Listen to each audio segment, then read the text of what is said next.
कि 26 जुलाई भारत के इतिहास का वो स्वर्णिम अध्याय जब हमारे वीर जवानों ने दुनिया को बता दिया कि तिरंगे की ओर उठने वाली हर एक नापाक नजर का जवाब सिर्फ शब्दों से नहीं बल्कि शौर्य से दिया जाता है। हमारे साथ ज्यादा बातचीत के लिए खास मेहमान जुड़ गए हैं। Retired group captain UK Devnath ji हमारे साथ जुड़ गए हैं, उनसे बातचीत करते हैं आज के दिन को लेकर।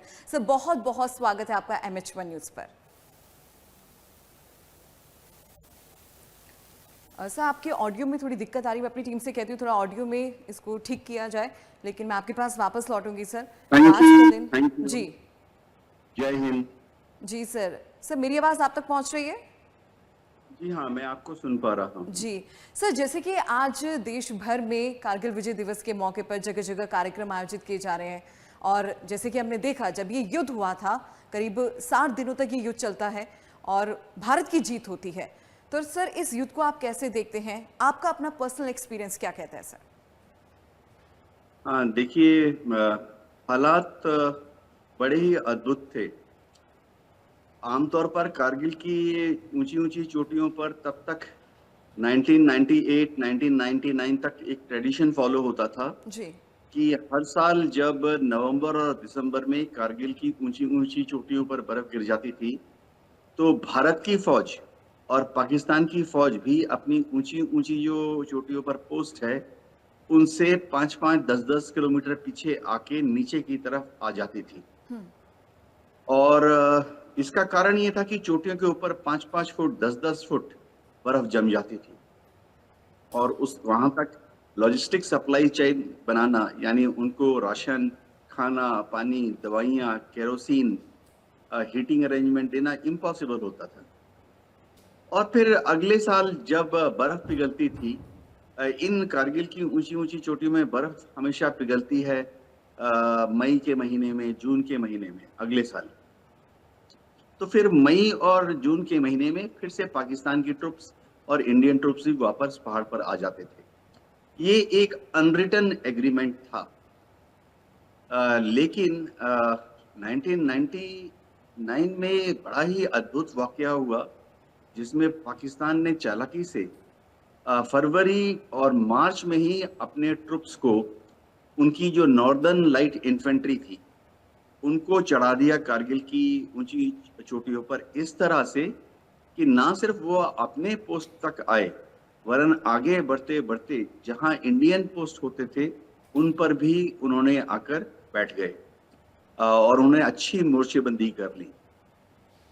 बंकर बना लिए, पिल बॉक्स बना लिए, अपनी मशीन गन मोटर्स की सेटिंग कर ली, लाइट आर्टिलरी को डिप्लॉय कर दिया और उनकी जो नॉर्दर्न लाइट इन्फेंट्री है उसने वहां पर जो गांव वाले हैं उनको प्रेरित करके, उनको ट्रेनिंग देकर, मुजाहिदीन और रजाकार ट्रेनिंग देकर इनको आतंकवादी जैसा बनाकर पहाड़ों में डिप्लॉय कर दिया। ये चीज हमें तब पता लगी जी जब बर्फ पिघलने लगी और पहले जैसे एस्टेब्लिश्ड एक नॉर्म था, नियम था, हमारी फौज आस्ते आस्ते पहाड़ों में चढ़ने लगी। अप्रैल की बात है। मई के महीने में ये कंफर्म हो गया कि जब हमारी ट्रुप्स वापस अब इंडियन पोस्ट ऑक्युपाई करने गई तो पता लगा कि पहले से ही उसमें पाकिस्तानी घुसपैठिए हथियार लेकर, वेल ट्रेन्ड और हाईली मोटिवेटेड ट्रुप्स पाकिस्तान के बैठे हुए हैं। तो मई के महीने में फिर जब इस तरह की खबरें पूरे कारगिल सेक्टर से आने लगी तो बड़ी दुविधा हुई। पाकिस्तान के साथ बातचीत करने की कोशिश की गई। पाकिस्तान आर्मी, पाकिस्तान की सरकार को मई के महीने में बोला गया कि आप अपने ट्रुप्स को वापस ले जाइए, इंडियन ट्रुप्स को, इंडियन पोजीशंस को खाली कीजिए। पाकिस्तान नहीं माना, पाकिस्तान की आर्मी ने साफ मना कर दिया। तो मई, जून और जुलाई जी तक, 26 जुलाई तक यानी आज की तारीख तक एक भीषण युद्ध हुआ जिसमें हमारी फौज ने आर्टिलरी का इस्तेमाल करते हुए और एयरफोर्स का इस्तेमाल करते हुए पाकिस्तानियों को हिंदुस्तानी पोजीशन से पीछे खदेड़ दिया। जी जी बिल्कुल सर, आपने अपना एक्सपीरियंस बताया, लेकिन सर एक चीज़ मैं आपसे समझना चाहती हूँ। हम बात करते हैं इंडियन डिफेंस सिस्टम की, तो पहले के सिनेरियो में सर आप कितना डिफरेंस देखने को मिलता है, क्योंकि आपने भी काफी समय दिया है इंडियन फोर्स में, तो कितना बदलाव आपने देखा है सर? जी हाँ, बदलाव काफी आया है। कारगिल के समय में मैं तब तक सीनियर हो गया था। जी। मेरी कमीशनिंग 1979 में हुई, तो कारगिल के समय में मैं 20 साल का एक्सपीरियंस हो गया था। मैं ग्रुप कैप्टन बन गया था जी। और मैं ईस्टर्न एयर कमांड में हेडक्वार्टर्स में तैनात। मेरा काम था आर्मी और एयरफोर्स को जो फॉरवर्ड वेपन्स डिप्लॉयमेंट होते हैं, उसमें ये इंश्योर करना कि उनके पास हमेशा हर तरह के हथियार मुहैया कराए जाए। स्टाफ अपॉइंटमेंट थी, लड़ाई का अपॉइंटमेंट तो जो कम उम्र के बच्चे हैं जिनकी नौकरी 5 साल 10 साल 15 साल है, वो आगे डिप्लॉयड थे।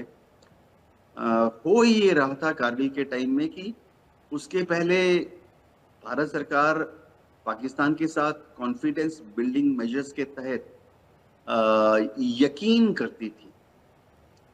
हम भी पाकिस्तान पर एक भरोसा बनाने की कोशिश कर रहे थे और ये इस उम्मीद में कि पाकिस्तान भी उसका जवाब देते हुए रेसिप्रोकल रेस्पॉन्स में भारत के ऊपर भरोसा करेगा और उभय पक्ष पहले से तय किए गए एलओसी के उस तरफ और एलओसी के इस तरफ रहेंगे।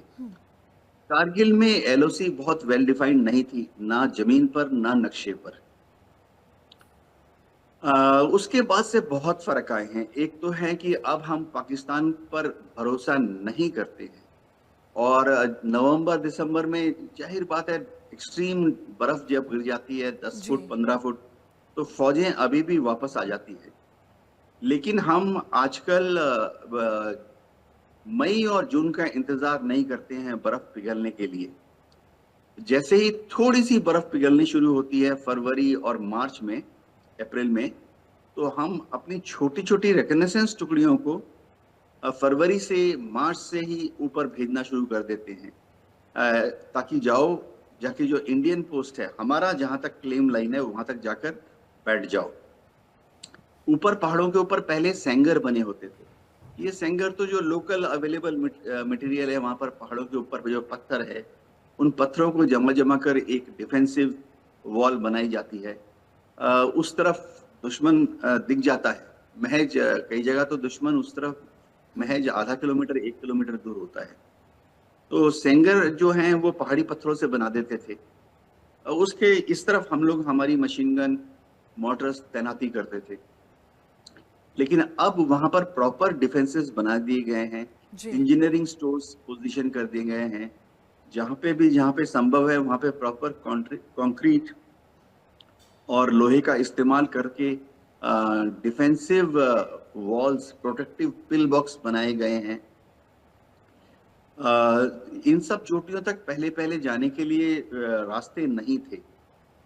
बर्फ पिघलने पर या तो इन्फेंट्री के जो ट्रुप्स हैं या पोर्टर्स हैं वो अपने शोल्डर पर सामान ले लेके ऊपर जाते थे और बहुत ज्यादा सामान लेके जाना पड़ता है। ये देखिए, अगर जी। 100 जवान ऊपर तैनात हैं तो आपको हर रोज 100 किलो 200 किलो तो राशन ही ऊपर भेजना पड़ेगा।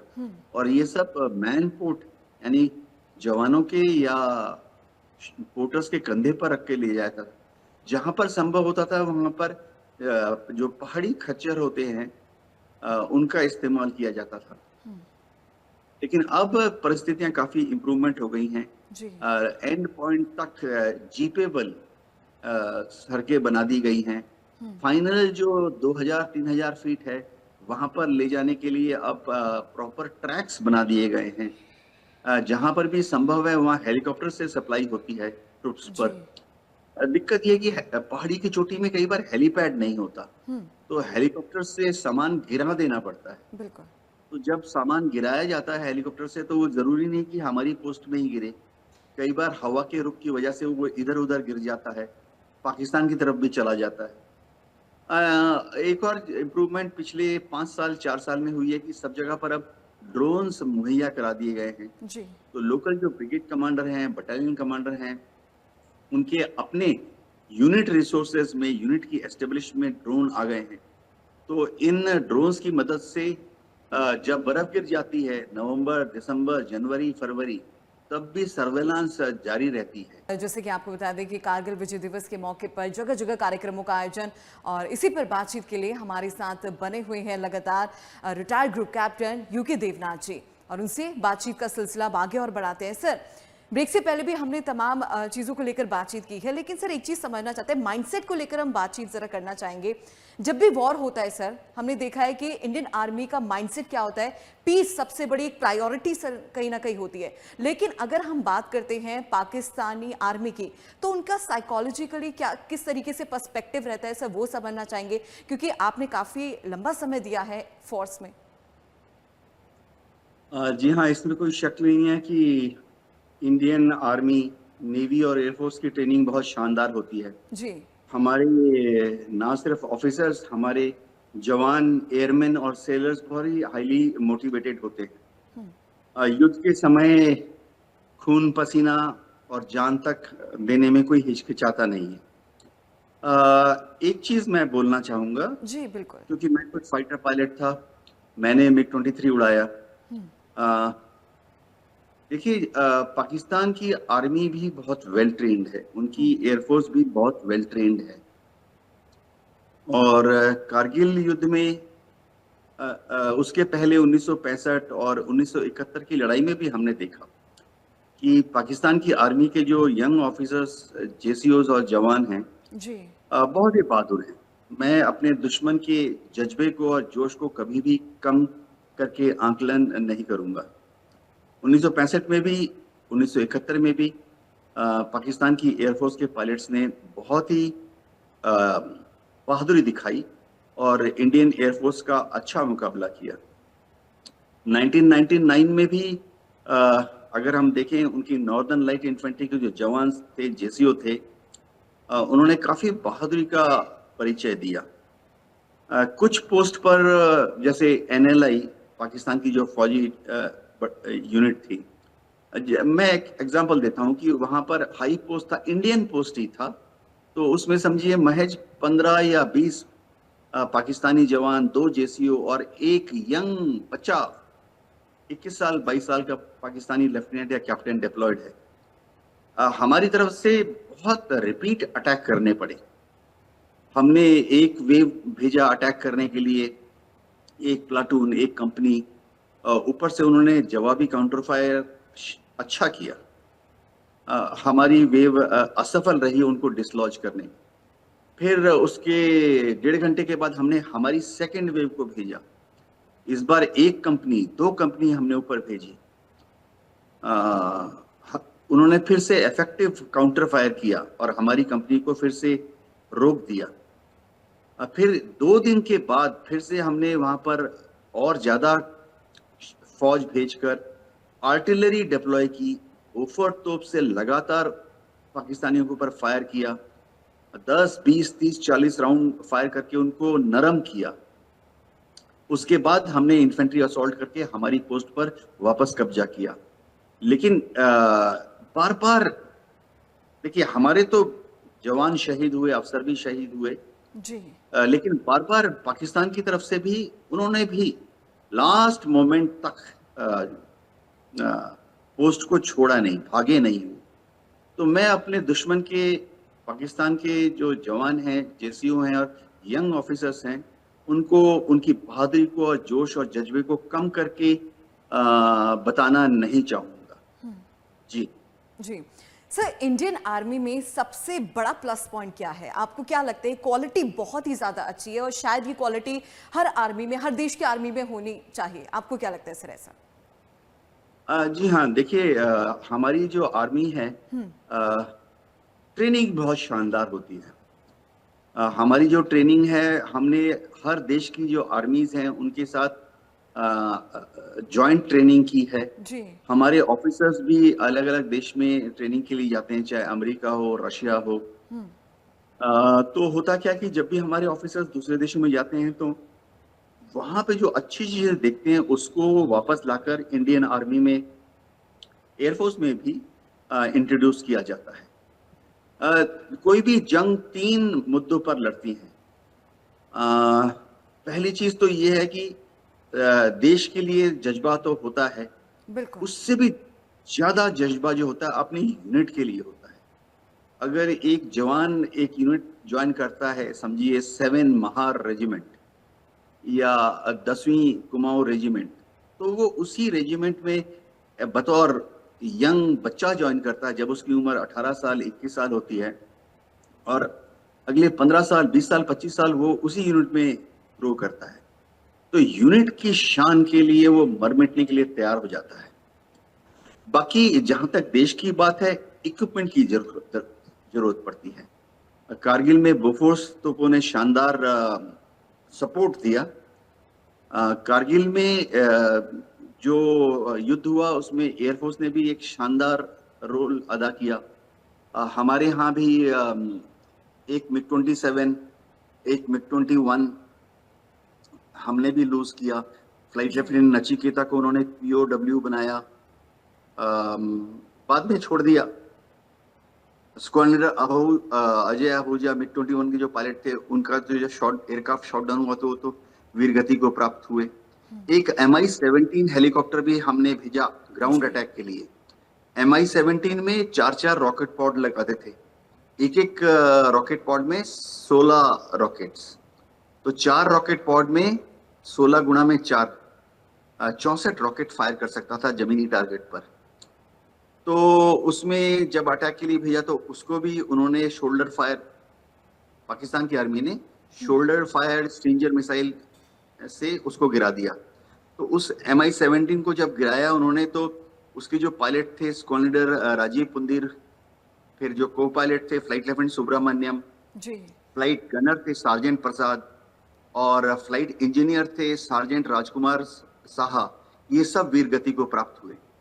तो हमारी ट्रेनिंग अच्छी होती है, डेडिकेटेड होती है। लेकिन देखिए, मैं फिर से कहना चाहूंगा जी सर कि जोश और जज्बा का अपना स्थान होता है, लेकिन जोश और जज्बा के साथ अच्छा इक्विपमेंट और सपोर्ट सिस्टम की भी दरकार पड़ती है युद्ध में। जी जी सर, सपोर्ट सिस्टम का यहाँ पर आपने जिक्र किया है, तो इंडियन गवर्नमेंट की तरफ से कितना सपोर्ट मिला है आज के टाइम पर सर अगर देखें? जी हाँ, डेफिनेटली भारत की सरकार हमेशा से ही बहुत सजग रही है। 1999 के बाद कारगिल रिव्यू कमेटी बनी थी, उसने जितने रिकमेंडेशन दिए, आस्ते आस्ते उन रिकमेंडेशंस को लागू किया गया। जनता की गाड़ी कमाई है, देश की जनता अपनी गाड़ी कमाई से टैक्स पे करती है, उससे भारत सरकार ने अब आस्ते आस्ते अच्छे इक्विपमेंट मुहैया कराए हैं जी। लेकिन ये समझना पड़ेगा कि एक नेवर एंडिंग प्रोसेस है। बिल्कुल। आज की तारीख में देखिए, क्योंकि मैं एयरफोर्स के बारे में बता देता हूँ, वो ज्यादा आसान है समझना। एयरफोर्स में 42 फाइटर स्क्वाड होने चाहिए, कम से कम भारत सरकार ने एक समय मान लिया था कि 42 फाइटर स्क्वाड होने चाहिए जी। जो कि हमने देख लिया एक्चुअल डिप्लॉयमेंट में, पाकिस्तान की एयरफोर्स हमारे खिलाफ 22 फाइटर स्क्वाड खड़ा कर सकती है। जब गलवान हुआ था तो आंकलन ये लगाया गया कि चीन की एयरफोर्स, जो कि दावा करती है कि उनके पास 66 फाइटर स्क्वाड है, हमारा आंकलन था कि 66 तो नहीं, लेकिन तिब्बत में चीन भारत के खिलाफ ज्यादा से ज्यादा 20 फाइटर स्क्वाड तैनात कर सकता है। 2 फाइटर स्क्वाड हम रखना चाहते हैं ईस्टर्न कोस्ट में, बे ऑफ बंगाल और अंडमान निकोबार की तरफ। 2 फाइटर स्क्वाड हम रखना चाहते हैं वेस्टर्न कोस्ट में, अरब सागर की तरफ, ताकि जरूरत पड़ने पर इंडियन नेवी को लाल सागर तक, पर्शियन गल्फ तक, पाकिस्तान के मकरान कोस्ट तक हम सपोर्ट दे सकें। लेकिन देखिए, 42 में से आज की तारीख में हमारे पास घटते घटते घटते घटते कितने बचे हुए हैं? महज 29 फाइटर स्क्वाड्रन। तो भारत सरकार कोशिश कर रही है कि 29 फाइटर स्क्वाड्रन को बढ़ा दिया जाए, क्योंकि इन प्रिंसिपल 42 होने चाहिए। लेकिन देखिए, अभी ये 29 से और कम होने वाले हैं। अगले 10 साल में इंडियन एयरफोर्स में हमारे 5 जैगुआर स्क्वाड ने वो रिटायर हो जाएंगे। बहुत 50 साल पुराना जहाज है। अगले 10 साल में इंडियन एयरफोर्स के 4 मिग 29 स्क्वाड्रन रिटायर हो जाएंगे।